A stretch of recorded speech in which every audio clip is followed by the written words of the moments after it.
మిథున రాశి వారికి 1 మార్చ్ 2026 నుండి 15 మార్చ్ 2026 మధ్యలో సంచరిస్తున్నటువంటి గ్రహాల మూలకంగా ఎలాంటి ఫలితాలు ఉండబోతున్నాయో తెలుసుకుందాం.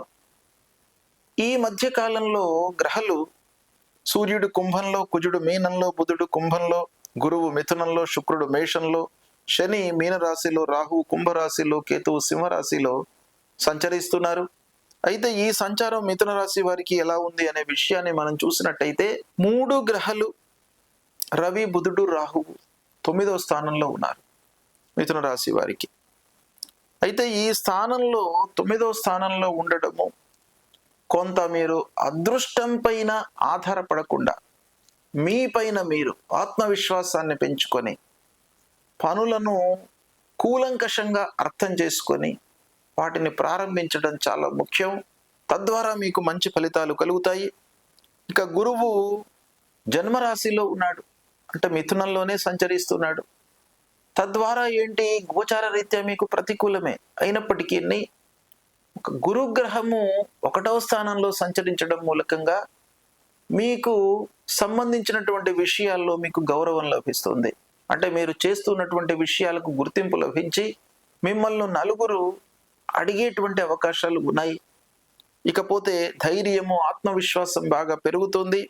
ఉన్నత విద్యకు అనుకూలమైనటువంటి సమయము. పెద్దల యొక్క సలహాలు, సూచనలను కూడా మీరు పొందేటువంటి అవకాశాలు ఈ సమయంలో బాగా కనబడుతున్నాయి.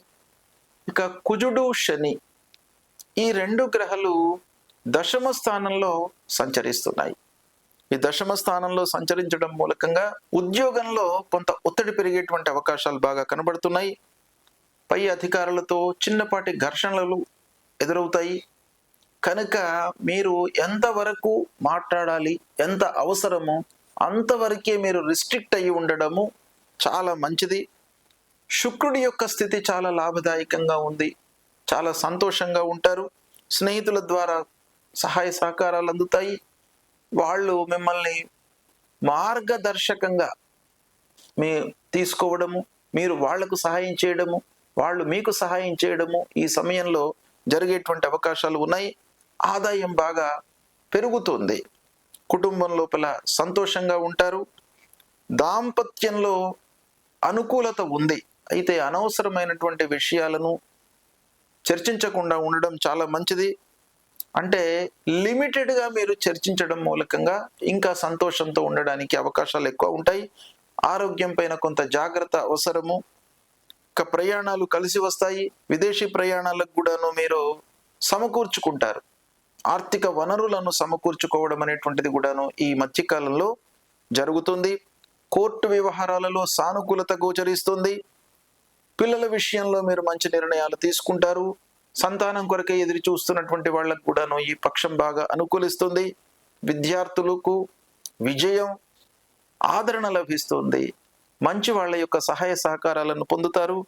వ్యాపారస్తులు వ్యాపార విస్తరణకై ప్రయత్నాలు చేస్తుంటారు. ఇక శత్రువులపై మీకు విజయము చేకూరేటువంటి అవకాశము ఈ పక్షం లోపల కనబడుతుంది.